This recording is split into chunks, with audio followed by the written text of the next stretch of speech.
And hello, hello, hello. It is Tuesday and it's time for Talk Therapy. I am your host, Tara T. Stallings, author, life coach, a lot of other things. Too many to go through. But it's Talk Therapy and it's Tuesday night. And I'm Melody Manning, certified life coach, specializing in transformation, mental health, and spiritual coaching. How y'all doing tonight? How y'all doing? Oh, We are wow. having some adventures, y'all. Let me tell you something. I love live.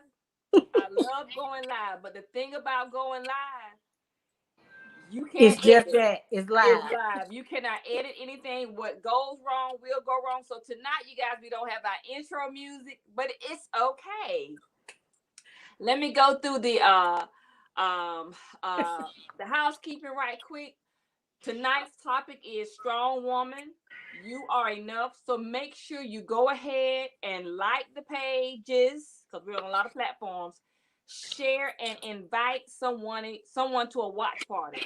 This is gonna be if it's a woman, a man that has a strong woman. This is the show, the episode that you do not want to miss because we are continuing the conversation about a strong woman, the misconception of a strong woman, and for herself and for others. So, Melody, let's get right into it. Now, look, let me say this before we get ready, because I told Melody before we got started. I said, "Girl, those lips are popping. I love that lipstick." Thank you, Tara. Thank you. Look, I try. I try. This here 50 thing, I'm trying. Well, let me give a little bit of a disclaimer before we start tonight. I am in the presence of a 4-year-old tonight, y'all. So if you happen to see a little ponytail go behind me or maybe hear a little tick tock in the background, I do apologize in advance. I've tried to keep her occupied for this hour. All right. But let's get right into it tonight. We've been talking about the strong woman lately. And one key element we cannot leave out and not talk about is, are you enough? And it's important that we have this conversation because in talking with other women and doing some self-examination for myself, you know, we have to really get to a point where we're comfortable and we know because we are enough. And when I say we know, it's not just saying that, oh, I know I'm worthy or I know I'm enough, but you got to actually believe it and walk in the authenticity of it. Because we can say it all day, but if you're not applying that, then there's a difference. And I think we've gotten so caught up in the saying it, but not actually applying it because there are actions that come along with knowing that you are enough. So we're gonna get right into it because, like I say, from talking to women, and this can be men also, I've discovered that we allow other people to come in and to dictate our worth and also dictate whether we feel that we are enough, that we have to keep trying to live up to something or meet a certain mark based on what another person's thoughts are of us. Hmm. Definitely. I agree totally. And when we say it's so cliche-ish, we have the right words, we have the right verbiage, but it's not so often people can talk the talk, but they cannot walk the walk. And the reason that I've noticed that most people cannot, they know the lingo, they know the right words to say, but they lack in living it out. walking the walk because they don't have a definition of what that is. Mm-hmm. It's easy to say, yes, you know, I'm enough and I believe that I'm enough. Now, because some women can't say that. Some men cannot say that. But the majority of the woman that you meet, she'll say, well, yeah, I think I'm enough. You know, I'm enough. But then defining what enough means to you. And we as individuals don't define it. And when you cannot define something, you cannot live that. Mm-hmm. So I've noticed with the people that I come in contact with they lack the definition of what it means. They have an idea because of the verbiage and what society has shown us, but the definition, because the definition for themselves, not the definition, and you said it yourself, you said it, you know, looking at what other people. Mm-hmm. A lot of times we look at what other people are and we define enough based on someone else Mm-hmm. instead of basing enough on yourself and what it means to you individually. Because enough for me is not going to be enough for Melody. Enough for me is not going to be enough for Susie or Jane or Tasha. You have to make it personal.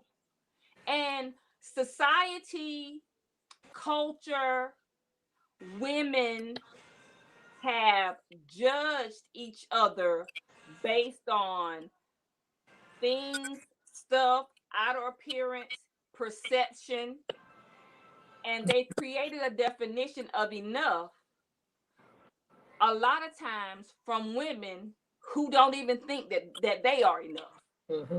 They have their own set of issues going on.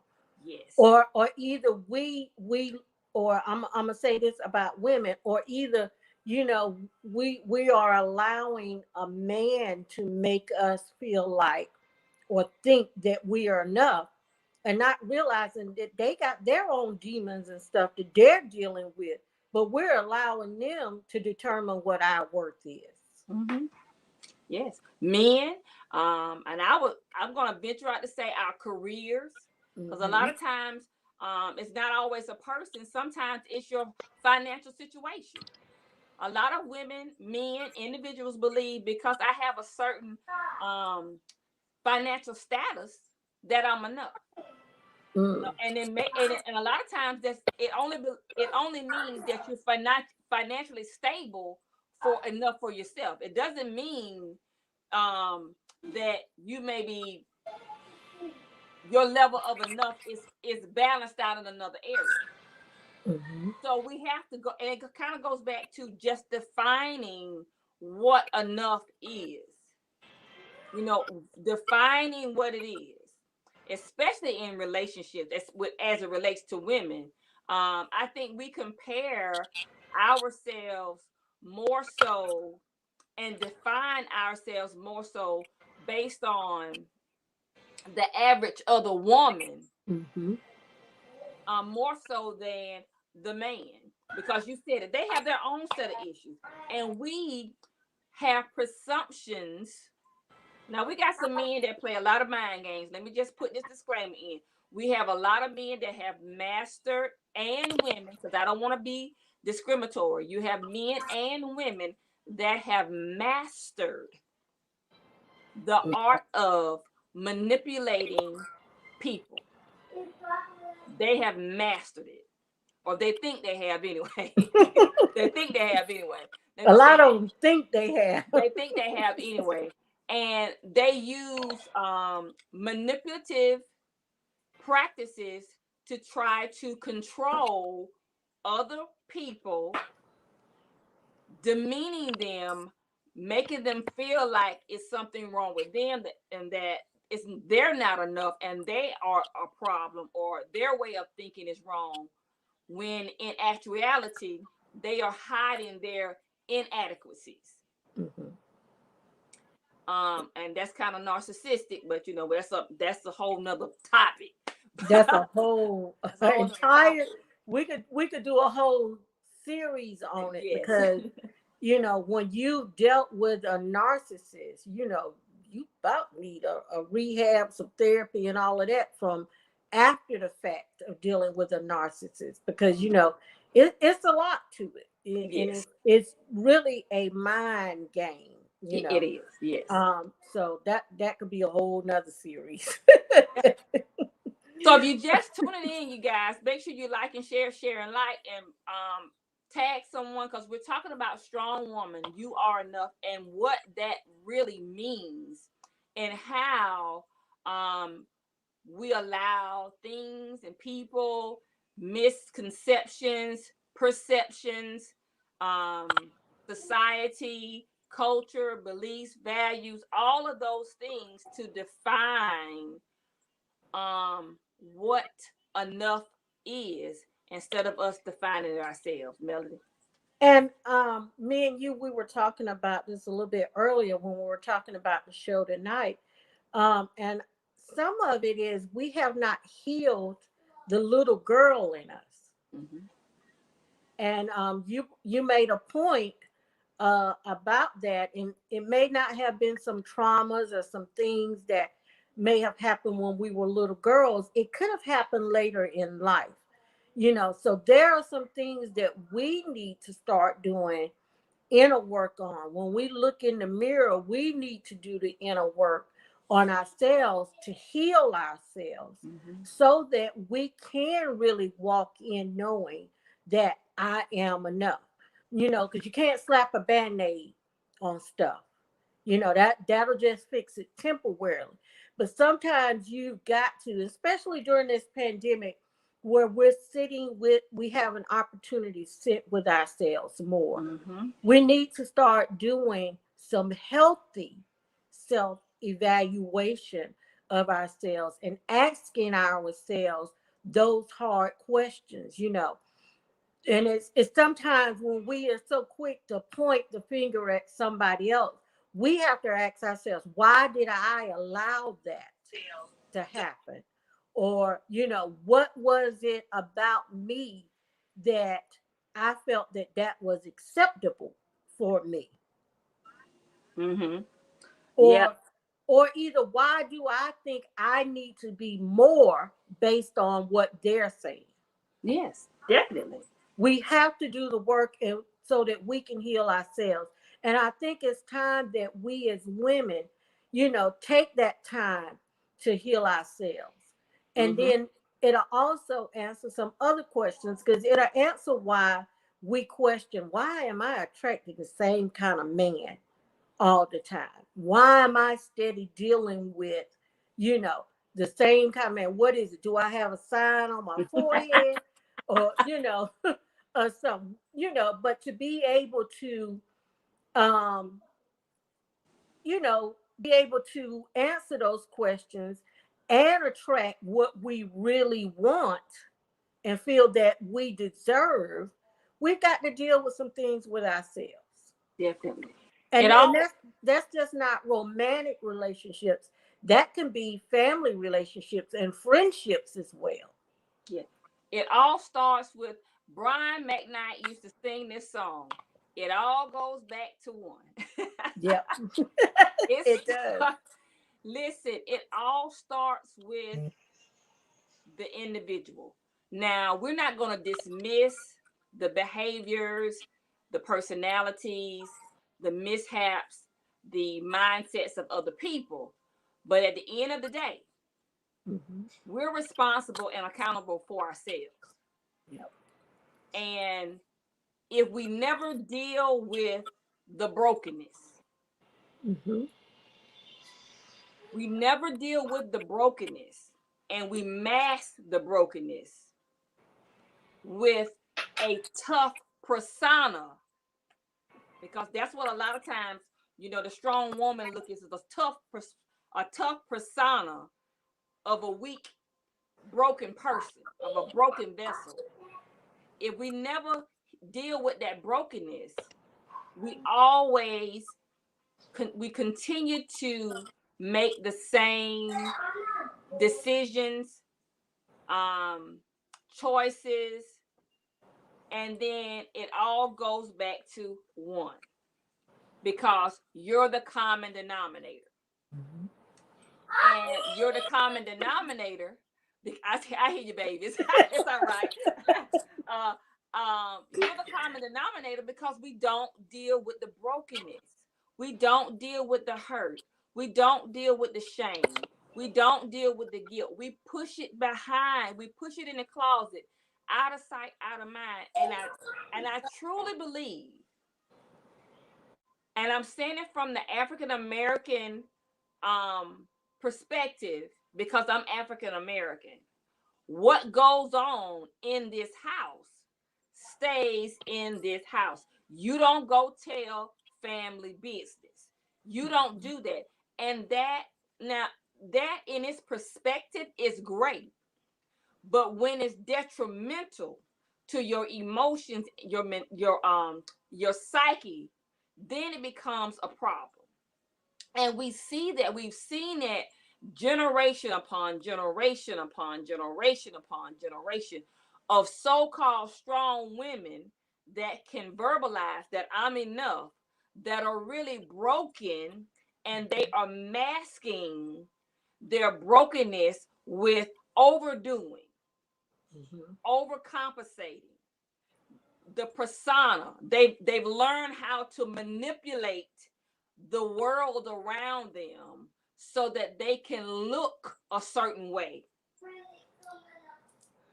instead of dealing with the issue. I'm reminded of the saying, I don't look like what I've been through. Now, you don't want to walk around looking all sad, broke down, busted, and disgusted. But I think that saying has hurt women, has Mhm. hurt men. And the reason I say that is this. Now, the Bible tells us that if you fasting or whatever, don't go looking all ashy. Don't look like you, and that's true. And you're not supposed to, because that's not what Tab say. That's your business. That's not everybody's business. But in the same aspect, because we don't look like brokenness, and then everyone tells us, oh girl, oh dude, you know you doing good, you're looking good, you got it all together. Or they give you the personification that, hey, I want to be like you, and you're in your mind like you don't want to be like me because you don't know what I'm going through. So it causes individuals to mask up so that they can live up to the world, to society, to the families, to the friends, perception or image that they built up for them. Yeah. And then they don't deal with what's really going on until the rubber meets the road or they hit a brick wall. And well, with what you're saying, let me just throw this out there, Tara. Is it because we don't have true connections in relationships that when we are listening to that good girlfriend, or that person that's confiding in us, do we not make them think about some of the things, or maybe confront what we actually see in them, and we're just quiet? I think sometimes that is true because of past experience. Now you said good. Let's let's step back a minute. Let's digress a little bit. When you say good girlfriend, so we know we have that inner circle, we got that outer circle, and then we got that outer. We have that outer circle. So we have to define if they're a good girlfriend, good friend.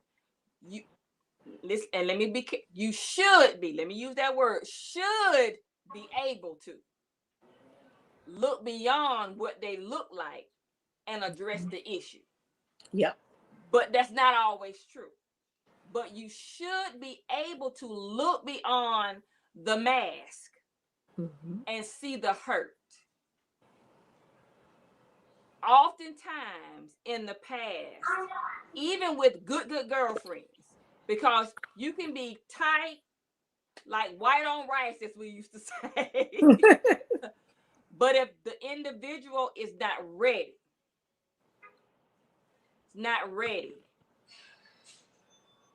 the addressing can turn into offense. Yes, it can. So because a lot of women, a lot of individuals, they say they want people to, be honest with them, but if they're not ready to face their truth and someone exposes their truth and they're not ready to face it, a lot of times they go on they get offended and they go on the defense. So we have to be prayerful, even with the good friend, and how and when to address it. Let me say it that way. Yeah. And I'm reminded. I gotta, y'all know I always have a story. I always have a story. I always got a story. So, and I'm reminded, since you brought that, I'm reminded years ago I had a good friend, really, really close friend, and they were in a situation, marriage, and the husband was cheating. I knew he was cheating. She knew he was cheating, and everybody else knew he was cheating. And we knew who he was cheating with. And the question came to me, if you know he's cheating, why won't you say anything to her? And this was years ago, and this was my response.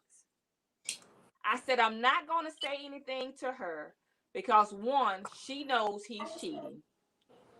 Two, it's going to cause a rift in our relationship because I knew him and I knew her. And she was not going to leave him. She was not going to leave him. So me exposing his infidelity to her would have shed light on the truth that she was trying to hide up under the rug, dismiss. Then it would have caused problems with me and the husband because we were friends also. And at the end of the day, he wasn't going to stop cheating and she wasn't going to leave him. Yeah. So you have to be very careful. Now, years ago, the marriage dissolved, and with conversation, I knew what he was doing. Her response was, I was praying that God was going to fix it. And God did fix it. He left. With the woman.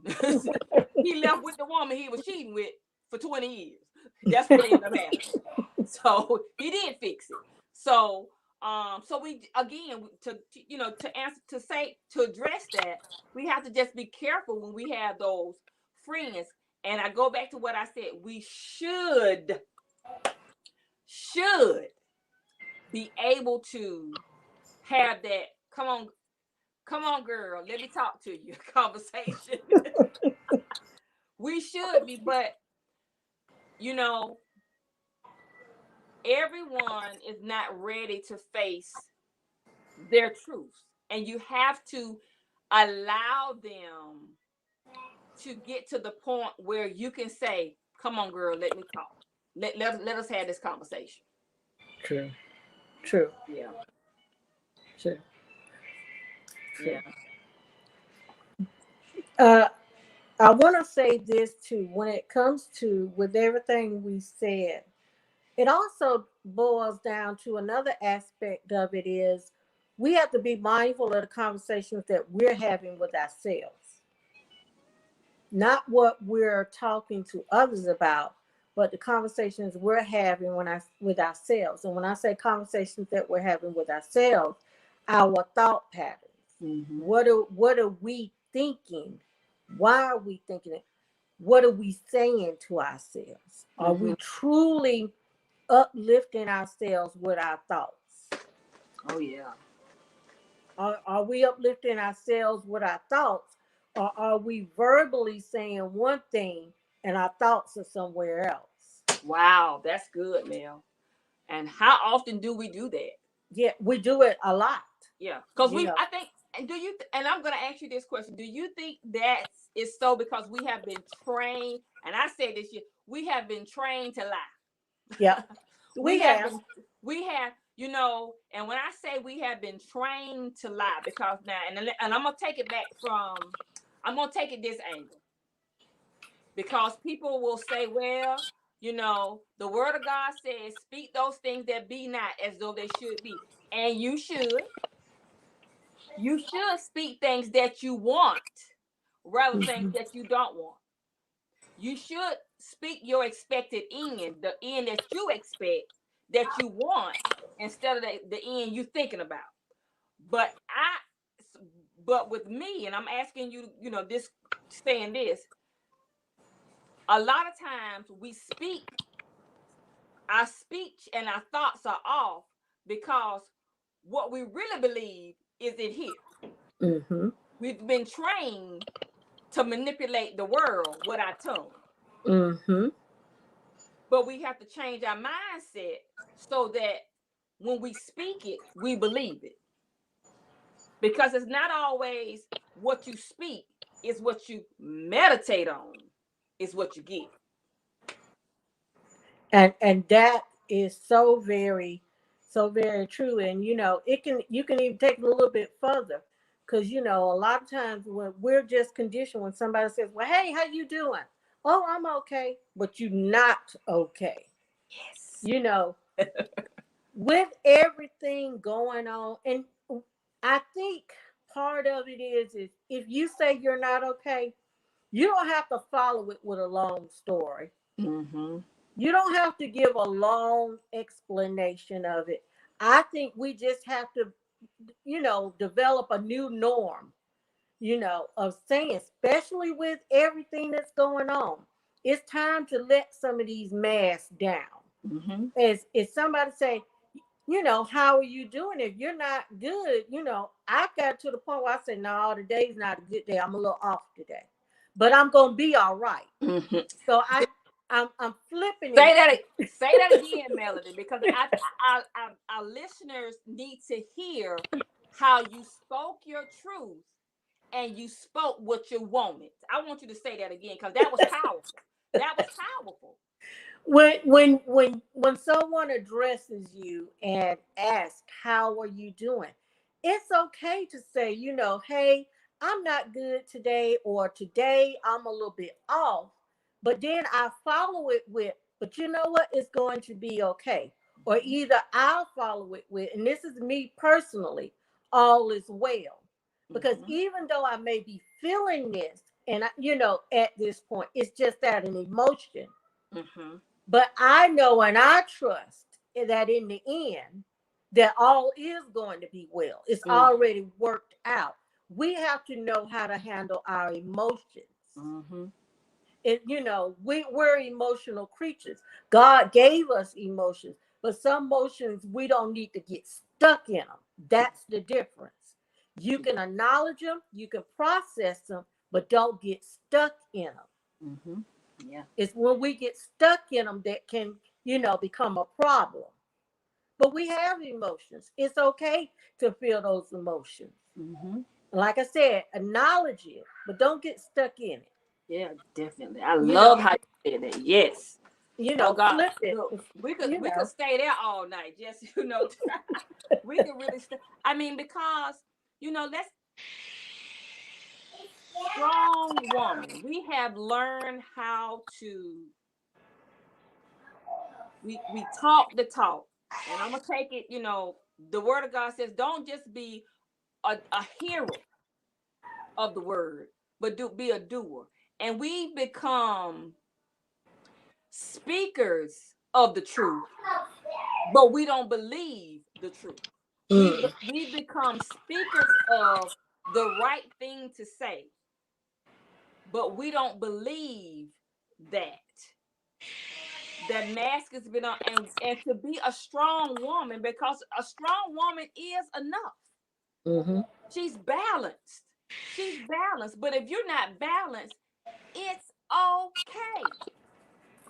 It's okay. It's okay. Because you become your strongest when you acknowledge your weakness and deal with it. Mm-hmm. Heal from it. It's okay. That's when you're strongest. When you're at your weakest, when you can say, you know what? I'm dealing with this.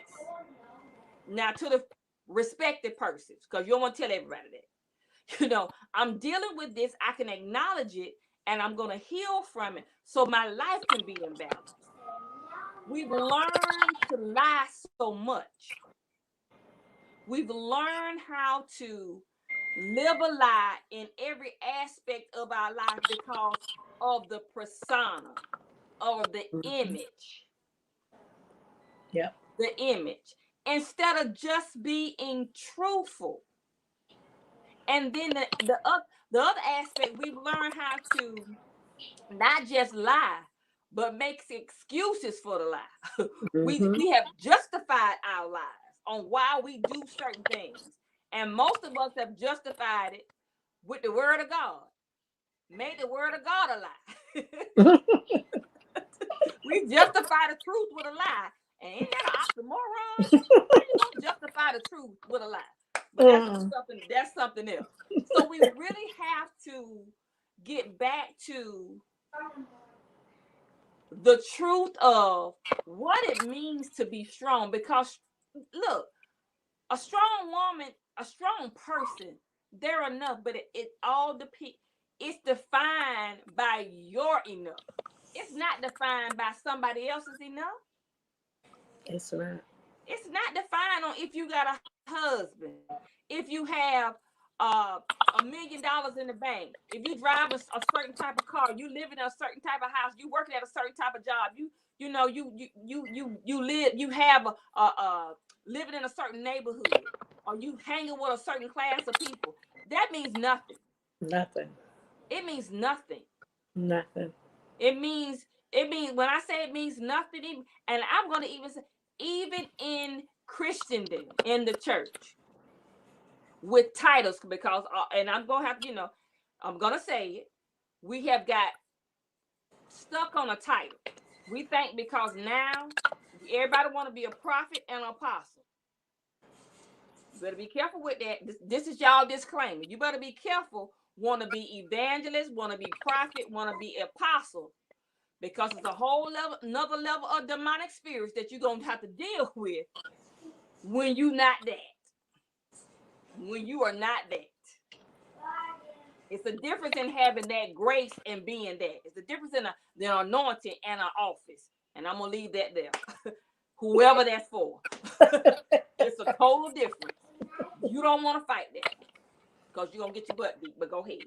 Yeah. Amen. Yeah. Amen. You got to be prepared, And yes. Hush, Melody. but and we're gonna, and then we just threw that disclaimer out from the church standpoint. I love the word of God and I love the church body, but we even in the church body, we've learned how to live a lie because we think status or title makes us somebody. And I heard somebody say today early, and I brought that up because I said, well, if it doesn't matter, why did you bring it up? If it doesn't matter, why would you bring it up? If you're in a summit or a group, and it's a ministry group, why do you have to acknowledge that I'm a licensed ordained minister? And then say, but it really doesn't matter. It evidently it did if you had to acknowledge it. If you're on the panel and someone deemed that you good enough to be on the panel, why would you have to acknowledge that? Because, and this is me personally, this is me personally, because you didn't come here, bishop, minister, evangelist. You came here with the name that your mama and your daddy gave you, period. It's not going to change who you are. So we have to really be careful when we say things and then go back and justify it. And I say that in the church, but also in the marketplace. You know, also, and I deal with it. I'm just going to let me talk about me for a second and I'm going to give it back to you. And I deal with, because that's an issue for me from some things in the past that I'm working on. I deal with acknowledging my titles. That bothers me. That's why a lot of times I'm like, well, I'm this, and I cut it off. That bothers me. And let me say why it bothers me. Because those titles don't define Tara. If I don't have a title, I was born Tara and I'm gonna die Tara. And I'm enough with the title or without one. So, and why it bothers me, let me say that, because I want to make sure I justify, because I give everybody their accolades, because and I work hard for the degrees and certifications that I have. I work very hard for them. I'm not ashamed of them. The reason I have an issue, and I said probably that it bothers me, is because in the past, many people that I associated with had titles, and they made me feel like, because I didn't have a title, I wasn't good enough. Mm-hmm. But when they had an issue, guess who they called? The person without a title. So I say that to say, you know, I give people their props. I believe, get your education, get your degrees, get your information, but don't let it define who you are. Be defined. If you are a believer in Christ, let Christ define you. Mm-hmm. You know, and I would say all the time, and I got a PhD. I may not have a PhD, but I got a doctorate in Bible, in God. Mm. And I got a PhD in life. Professor Life, I got a PhD in Professor Life. So, and I said all that because you have to understand, you know, when I say certain things, when people say certain things, you have to understand where they, you know, where it's coming from. And that's so I want to make sure I don't want to dismiss anybody's titles, because look, that's an issue that I had because of something in the past. So I'm still working on being able to say, hey, I'm Tara T. Stallings, author, certified life coach, and all these other stuff. You know what I'm saying? I'm still, because at the end of the day, I'm Tara. Before I got all of that stuff, I was Tara. Mm-hmm. And it doesn't define me. It helps to form me into who I was already born to be. It helps that, but it doesn't define me. And it doesn't make me any stronger or any weaker. It's just the mechanisms. So for those that are listening, when we talk about certain things, I said that so, you know, because people can say, oh, I just this and this. We're talking from experience. And whenever you talk from your experience and from your life lessons. So I said all that to say that. Okay. Kind of went off on the side, but you know. Kind of went off on the side a little bit, but hey, because I just want, you know, women are listening, and I want to make sure, you know, people will say things, and I'm like, okay, so listen, you know, you have to listen to people from the whole and not from the part. And I don't want anybody to get a misconception, because we're talking about strong woman, you're enough. So before I said all of that, we talked about what? Your definition of what enough is. And I want us to go a little bit further with this, Tara, and it's another part of it that is important about knowing that you are enough, and this, and a strong woman, us with the capes on and that big S on our chest, we wear those masks and we tend to cover up so much. But we also have to realize what we're bringing up behind us. Mhm. We have to be mindful of what our daughters, what our nieces are seeing. Because if they're always seeing us in that strong vision, then it conditions them to want to imitate it, Mhm. not seeing the softer side of us, that weaker side of us. And we've developed a whole nother type of woman at that Mhm. point. And then when they're older, then they have to deal with what they've mimicked as a strong woman. Mm. So let me say this, and maybe break it down a little bit. If mama was always busting her tail, you had everything you wanted. You felt like mama, whatever it was, mama made a way for you. You never saw mama worry about it. You never saw mama cry about it. You never saw some of the things mama had to do to make sure that her children were good. We are then raising these girls to become women to think, okay, I'm going to do what I need to do for my child. And then when they get in the midst of it, they're confused because they was like, wait a minute, I didn't see mama cry.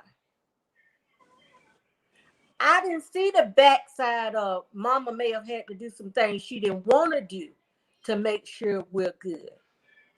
Then they've got a whole nother issue they have to deal with Mm. at that point because they never got to see that softer side, that weaker side of mama. Wow. So sometimes we can be desensitizing, and I'm hoping that's the right word I want That's to it. use for it. We're desensitizing our future women. And I think that's what's happening at this point. What we're seeing in some of the younger women, why they are the way that they are. Mm. Not saying that being a strong woman is a bad thing for our kids. It's not a bad thing to make sure our kids and stuff are good, but we need to have a balance with it. That balance is very important because we've got women, and some women just as hard as a man. We were not designed to be that way. So that's when I say we're dealing with a whole different type of a woman. Yeah. And not just our girls, our boys are seeing that as well. Yeah. And they're developing a persona of what they think a woman should be. And then they have a problem dealing with that woman that is balanced. Yeah. All kind of problems they all Yeah. kind of problems. So that's why it's so important. You're doing it for yourself, but you're also doing it for your kids. You're Mhm. doing it for all your different types of relationships. We need that healthy, we need that balance to it. And it's okay to be who God designed you to be. It's just educating our kids when they see that or when we have that healthy conversation because we don't talk to our kids and stuff. And I can say this as a mother with a grown daughter, it was some conversations I should have had with my daughter, during some times that I Mhm. did not have with her. you know so we got to find that balance and be comfortable with ourselves and then allow ourselves to be just who God designed us to be, Mhm. the woman. you Yeah. know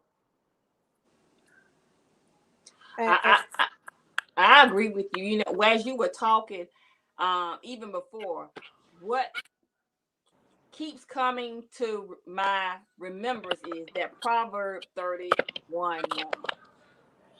And a while back, we talked on what a true Proverbs 31 woman is, because we speak it all the time, you know, Mm-hmm. but we broke that thing down. And with that woman, she was vulnerable. She was a leader. She had businesses, but she displayed, it said she poured into her family spiritually, not just church, but pouring in spiritually is also letting them see. You don't have to tell them everything that's going on in details, but let them see the whole of you. Mm-hmm. And even with, because you say you have a daughter, even with my sons, because I have that same issue with my sons. They, you know, they have the persona that, mama, you just don't let anything bother you, because I never allowed them to see that part, because I never saw that part. But pouring in spiritually is not just giving them Bible studies, Mm-hmm. or taking them to church. It's spiritually, from that vulnerability, or let them see the core of you, and sharing things with them that's going to help them be balanced as they become adults, Mm-hmm. so that they won't get the misconception of what they saw and perceived as being, this is what you do, versus seeing the balanced part of, hey, they made it happen, but they had another side of them. You know what I'm saying? Mm-hmm. And let me ask you this question: do you believe, with our age group, our the people in our age, do you believe that was a result of the prior generation and the prior generation, the things that they taught or didn't teach or didn't talk about in their generation of bringing up children? Yes, I do. I do. And I think it was, and I think now we're seeing an actual culmination of it coming to head now, Mm-hmm. you know, because it's been so many generations that it was not done. And now we're just getting to, you know, a result of it. Because, you know, each generation is taking it to a whole nother level. And now we're seeing this generation. So to me, it's a little scary to think about what that next one is going to be Mm-hmm. like because of what we're seeing now. Wow. Yeah. So Wow. we've got to get to a point where we can be balanced, you know, and even in our, you know, in our age, you know, we still have women that are not balanced. You know, I'm 50 years old. No, I have not always felt like I was balanced. You know, Man, I was just, you know, amen. I felt like I was off balance just a couple of months ago, you know.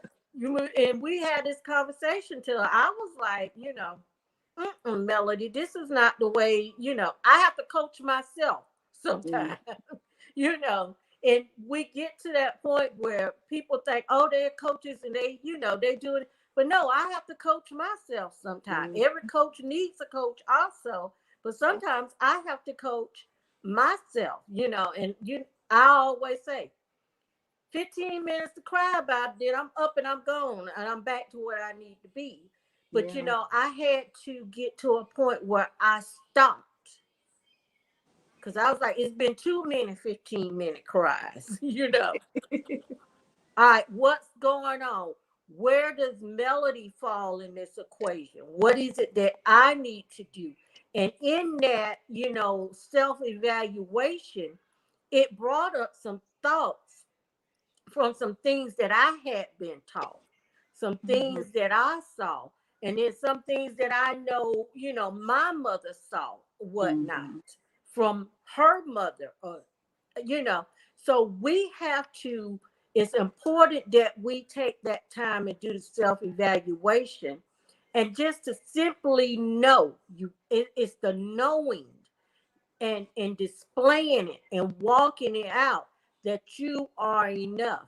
We've got to get to a point where when somebody says, well, you know what, you're not pretty enough. Lies you tell. Come on.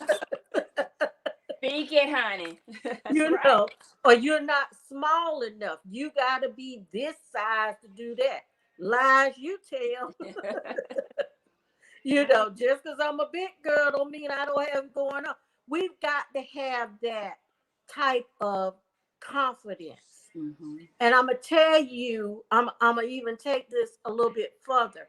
I had posted some things about my granddaughter, where she said she wanted to start doing TikToks to let other little girls, you know, with a little bit of weight on them, know that, you know what, you're pretty, you're okay.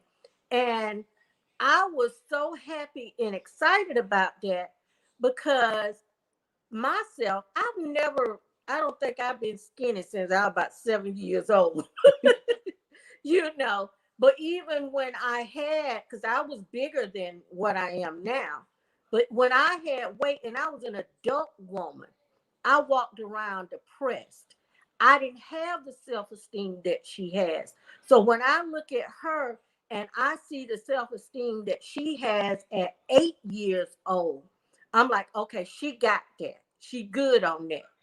So those are the type of things we have to get to a point where we know. I don't think she's masking it. I think she's really got it because the girl decided she wanted to lock her hair. You know, when you lock in your hair, you go through that ugly stage and you got to be confident to do that. She looks different than the other little girls in her classroom because she has locks. But we as grown women, we've got to get that. And it's sad that some of us have not gotten it. We find ourselves depressed because a man say, you know what, I'm tired of you. You don't gain weight. You're not pretty enough. You're not smart enough.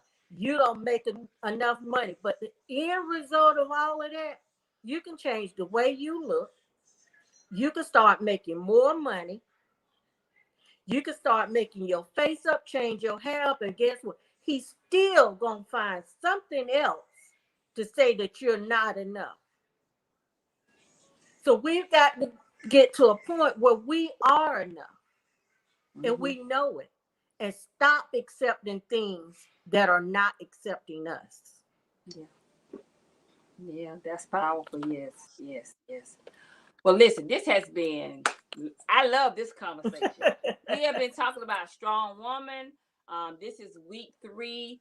And I think next week we may even talk about it a little bit more because it's just so much we don't have enough time to cover the different dynamics when you talk about what it is to be a strong woman, the misconception, the miseducation, um, the misinformation of what a strong woman is, because it's so diverse and there's so many different aspects that we have to bring into to play. You have to bring those parts into play when we define a strong woman or just a woman, you know, just a woman, because we as individuals are dimensional and we have different aspects of our life that we have to bring into to balance out, that we have to, and I keep saying have to, because if you're going to be the definition of a strong woman, even if it's your definition, that comes with balance. That comes with balance. That comes with dealing with all the areas of our life and understanding that why, and healing that brokenness and being okay with yourself, good, bad, or indifferent. So yeah. Well, I listen. enjoyed this one, Tara. Yes, yes, yes, yes, yes, yes, yes, yes, yes. Look, because we are strong women in our own right. And the women that are listening, you are a strong woman. Whatever you're going through, whatever you haven't dealt with doesn't define your strength. It just means you need to come on up, Mhm. build that muscle so you can get balance. Yeah. Because guess the thing about being strong is this. The more you work your muscles, the stronger you get. That's it. The more you work your muscles, the stronger you get. So when you say, I'm a strong woman, it's not from a place of repeat. It's out of a place of knowing and understanding your definition of what a strong woman is. Yeah. Well, listen, you guys. Look, Melanie got her grandbabies. I see her peeping. Look, because I hear a back door opening. So. Okay. So that's our cue to end talk therapy for tonight. That's our cue. So thank you guys for listening. Hey, if you just joined us, make sure you go back and listen and share this broadcast. Put your comments in. If you have some comments, we'll go back and we'll look at them and we'll answer them. Until next Tuesday. Until next Tuesday. This has been Talk Therapy. We'll see you guys next week.